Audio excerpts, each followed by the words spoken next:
Number 136, matter of Pena versus the New York State Gaming Commission. Counsel?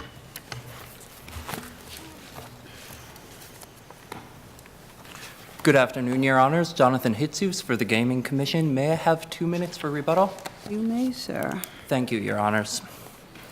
We're here today because a majority of the Third Department misapplied the substantial evidence Let me ask standard. you a question, counsel. Is our substantial evidence standard dependent on the kind of evidence that is presented for consideration? No, Your Honor. It never has been, and this court recently recognized just 1 month ago in the Haug case that whether evidence is hearsay or non-hearsay, there is one substantial evidence standard for all of this evidence. The Third Department majority did not make any kind of distinction between hearsay versus non-hearsay. The Third Department majority found that the treatment records at issue here could be admitted for whatever factual inferences the Commission could draw from them, and that the substantial evidence standard would apply to that. The problem is that But hearsay can only be substantial evidence if it's reliable and probative, right? So you do have a certain different level of review, do you not? No, Your Honor. If evidence is reliable, it can't be considered at all. But if it is sufficient to be considered, its probative value must be weighed just as any other evidence, and that is deferentially as long as the inferences to be drawn from that evidence are both reasonable and plausible. Now, where the Third Department erred here is, despite the fact that they recognize this standard, they proceeded to second-guess the treatment records at issue in this case. They relied primarily on a cover letter from Colts Neck Veterinary Associates that they found imputed some kind of ambiguity onto all 1,717 of the violations. But as the dissent recognized, one need only turn past that cover letter and start looking at the records themselves to realize that their contents are unambiguous. Every last one of these violations can be attributed to an entry in the records that refers either to a treatment or, in the case of 394 violations, an injection. They mean what they say. We disagree with you, and we don't think it's unambiguous. We think there is a certain ambiguity or lack of clarity in those particular records. What's the basis for your argument that the inference that's drawn is that indeed one could read that to mean the date matches the actual description, right? The date matches when the description of the conduct occurred. Well, several reasons, Your Honor. First is that the specific description of the service, treatment or injection, is given right next to that date. As the dissenting judge points out, to infer otherwise, it would mean a ruling that as a matter of law, a reasonable mind couldn't find that treatment means treatment or injection means injection. But there's also corroboration from Pena himself. Now, these records were supplied by Pena, or a portion of these records, I should say, were supplied by Pena in response to a request specifically for veterinary records that would enable Investigator Levison to review the history of the horse's treatment. He supplies these records. He doesn't give any kind of qualification. He doesn't say at the time, I'm not sure what these records mean. He is sending them saying, here you go, you asked me for them. Later on, during the investigation, Investigator Levison calls Pena, and Pena says that he treats his horses before races with two particular drugs that feature prominently here, Robinol and Robaxin. He says he uses them at the same time, and again, that he treats, not that he receives a prescription, not that he receives a dispensation. So these are additional building blocks. And another important... What about the negative blood tests? Do they seriously controvert the veterinary records? No, Your Honor. A negative drug test is not necessarily going to be proof against a violation. It's not going to necessarily disprove it.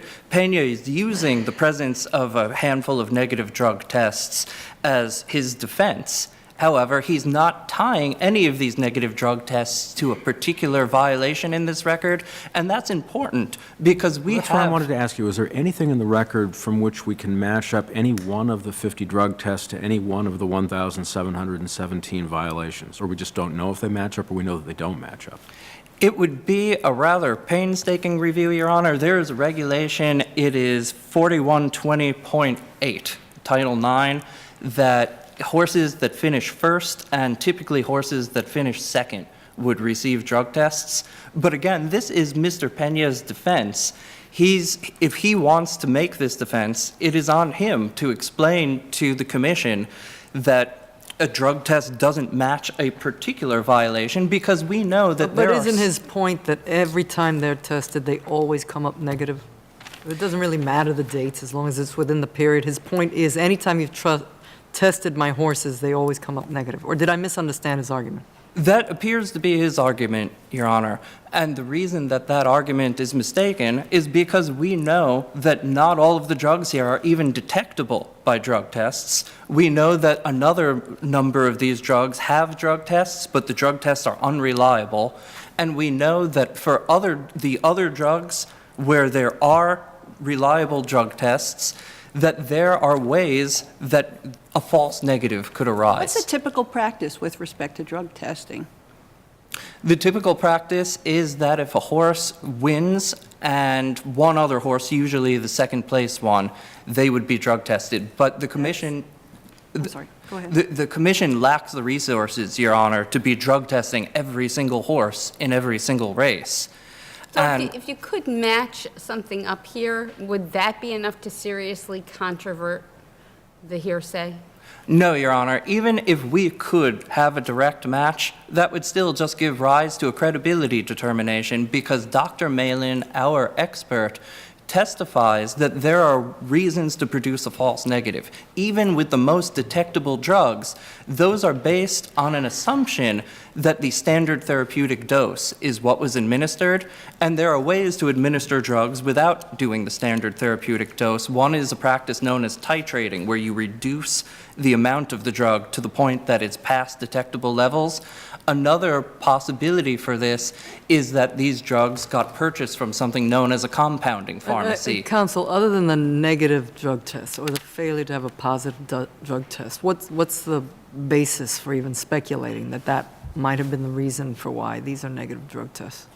Well, we have evidence in the record that titrating is a practice in this industry, and we have the records themselves. So the records are already showing that an administration occurred, and we already have undisputed evidence that titrating is a real practice.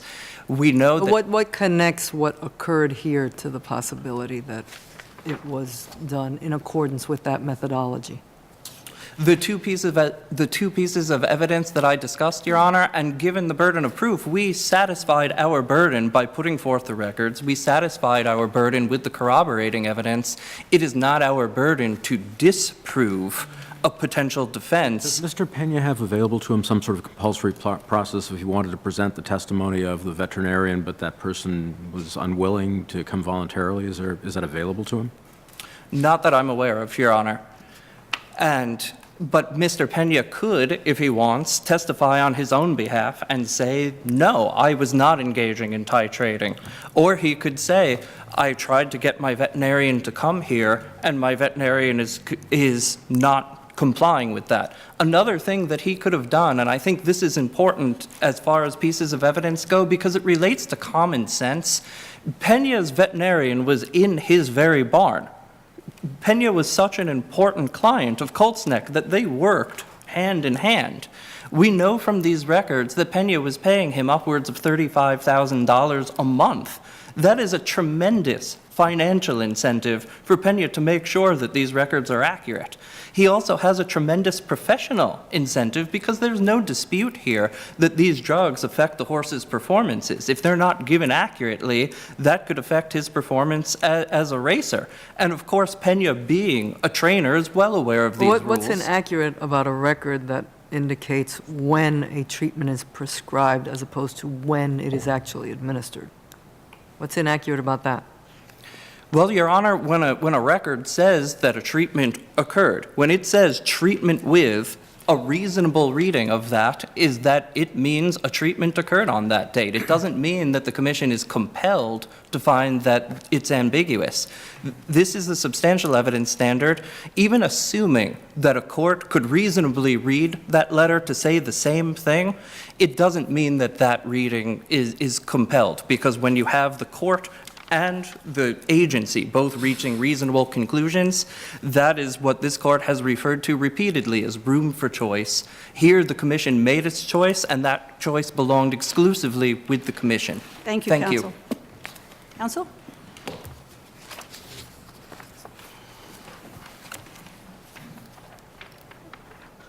Good afternoon, Your Honors. Good afternoon. This case is about my client, Luis Pena, and trying to salvage a life. So I'd like to start right where your adversary left off. Why isn't this a case about the commission made its choice and the appellate division has sort of basically turned it over because it might have reached a different choice? Because Why this, isn't that what this case is about?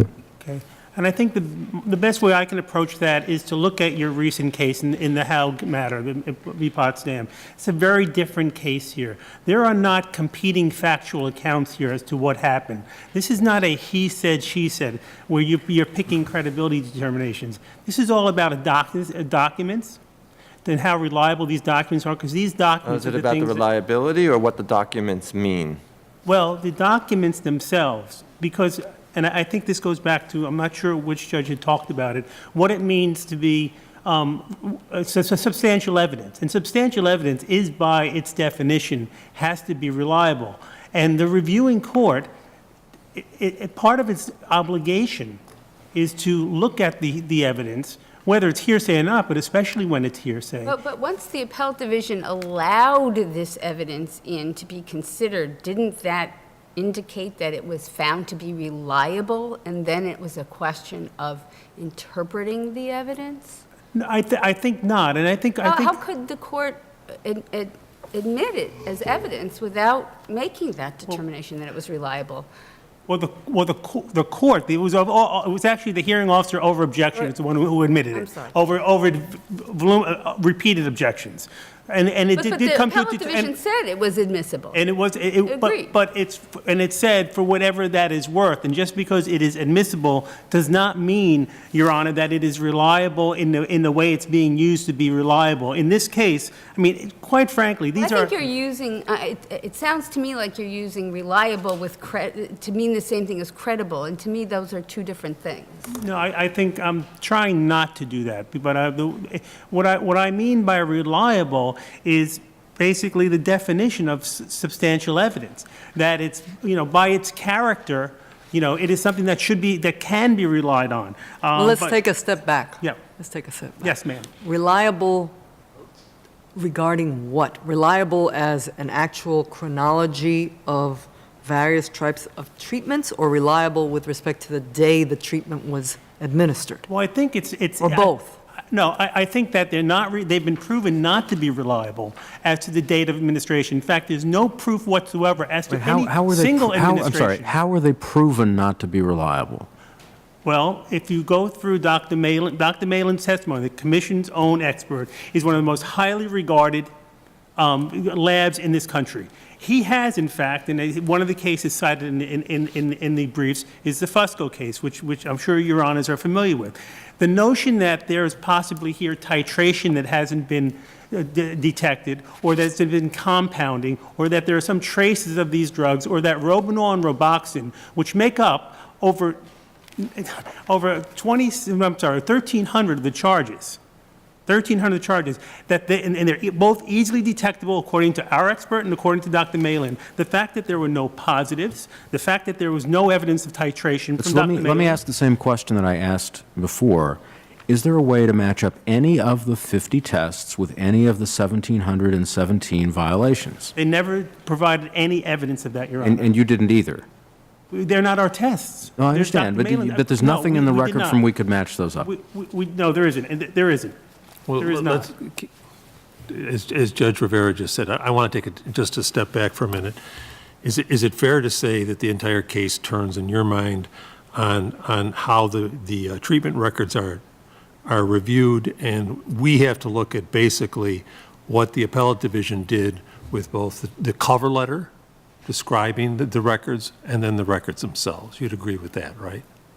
Well, I'd agree that you look at what the basis is for what the evidence was for the admission, which was that it was consistent with custom of the way the formats of evidence. The way I read the cover letter, it seems to expressly describe the significance of the dates, and the dates themselves is the date that the horse got the medication. Am I reading it wrong? Well, I think it's vaguer than that, number one, Your Honor, but number two, there's no foundation whatsoever. In our legal lives, reliability is usually borne out when it comes to records, with the business record exception. When the certification brought by the prosecution was brought to the veterinarian, it specifically set forth it wanted to affirm and confirm that these were, in fact, Well, let's try it a when and different where way. Let's they- try it a wanted- different way. Okay. The cover letter says it's either the treatment prescription, or I can't remember what the third category is. All right, so now they put on their experts who say, these are records that in the custom of this particular, let's call it industry for the moment, means the following. Why isn't that enough for substantial evidence? If your expert could not controvert that? Because what was testified to Yeah. was that typically records show that next to the date is the date of a treatment, or next to the date is the date of administration. There's nothing that goes beyond that, and there's nothing, and you have here records that are not inherently reliable, that are time and again, not, are refuted, flatly No, refuted. all I'm saying is you've got record. Let's go for one moment with, because if there wasn't a cover letter, I don't know how much of an argument you'd have. But let's say the cover letter somehow suggests that there's uncertainty about what this date means. And they have their experts who say, we look at it, we've got all these years of expertise, we understand exactly how these veterinary records are kept.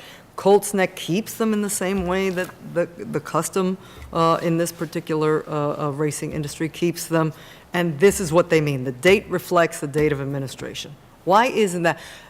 His position is, sure, you might reject that and view this differently, but that's enough to get past the hump for the commission to have met its substantial evidence burden here.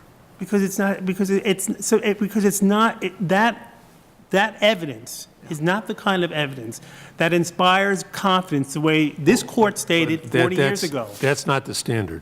The standard is a rationality standard, is we would have to, both the appellate division and this court would have to say that it was irrational to decide when the word treatment appeared next to the date that was the date of treatment. We'd have to say that that's an irrational conclusion for both the board and the hearing officer to have made.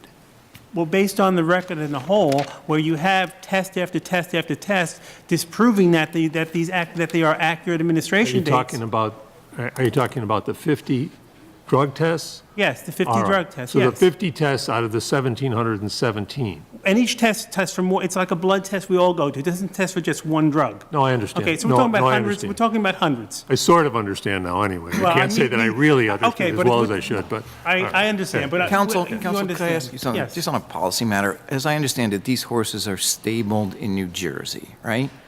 This is a Jersey veterinarian. So the New York Commission has to go through the Jersey side of the house to try to get these records.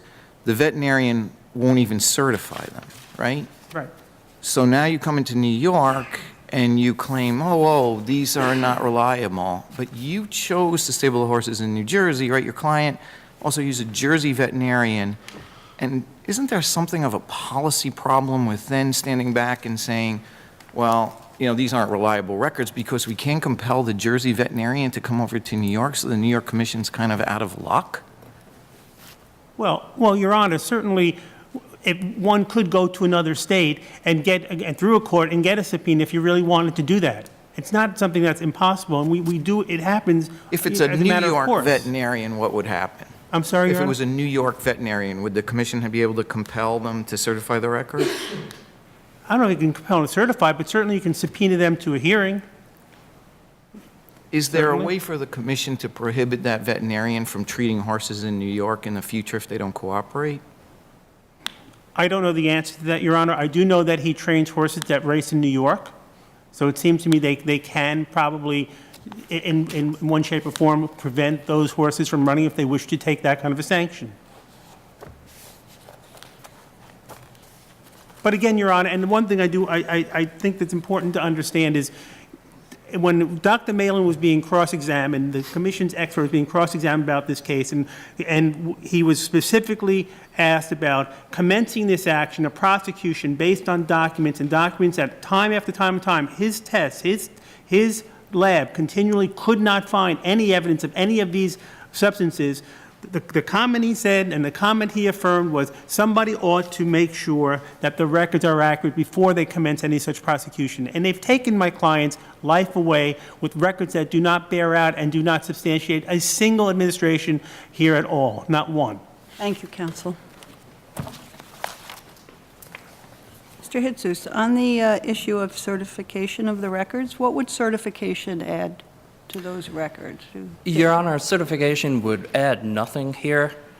The New Jersey veterinarian didn't need to certify them under any kind of legal obligation, but what he did need to do, and I would direct this court's attention, it's New Jersey Administrative Code 1344-4.9a. He needed to keep accurate records and to produce them on request, and that's what he did. So later on, when New Jersey authorities, not New York authorities, ask for a certification and he doesn't provide it, it doesn't matter because he has already discharged his legal duty. Now, my adversary began by saying that this... accurate records are defined as the description next to the date of the administration? No, Your Honor. The New Jersey Code simply says accurate. It doesn't subdefine it more. So the records could be accurate, but they could fit one of the other categories that the cover letter says, right? The day it's prescribed, not the day it's actually administered. Well, the cover letter says that these records could refer to one of three. However, you look at the records themselves, they will tell you which one of the three that is. They say treatment. There are other areas in the records where they actually say dispensation. So the records are parsing through them already, and it's eminently reasonable for the commission to conclude that they mean what they say. Could the commission compel a New York veterinarian to testify? Yes, but not a New Jersey veterinarian because they're not subject to our jurisdiction.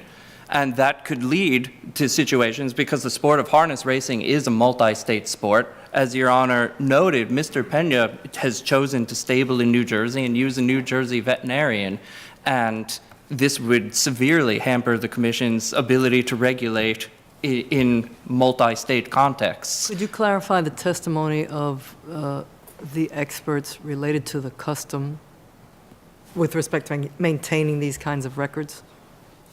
Yes, Your Honor. Testimony that these are the kinds of records that show when the drugs are administered? Your Honor, all three of our witnesses said that these records are consistent with thousands of records that they've seen and that they treat them as accurate and that they take them, quote, at face value. We understand face value to mean that they mean what they say. And here they say treatment and they say injection. But did any or all of them say that that date refers to when the horse was treated? Did any of them say that's the inference they drew from these records based on their experience? Oh, yeah, yes, Your Honor. We would understand when they say that they're taking that at face value, they're appearing in support of our case, Your Honor. They all were testifying that they understood these records to be proof of the treatment dates. Absolutely, Your Honor. Now, if I could wrap up about the substantial evidence standard, I think it's an important point that all of the factors that you heard my adversary talk about are factors that made it before the commission. For every factor that they brought up during their case before the commission, our witnesses had rebuttal evidence. And so the commission was faced with a situation where they were weighing Mr. Pena's defense versus our prosecution, so to speak. The commission here is the fact finder, not the court, and the commission made its determination. The third department could not second guess that unless it was so implausible as to be irrational. We have provided numerous reasons why it is easily plausible and eminently reasonable. Therefore, we would ask this court to reverse the third department majority and uphold the commission's determination in its entirety. Thank you, counsel. Thank you. You're welcome.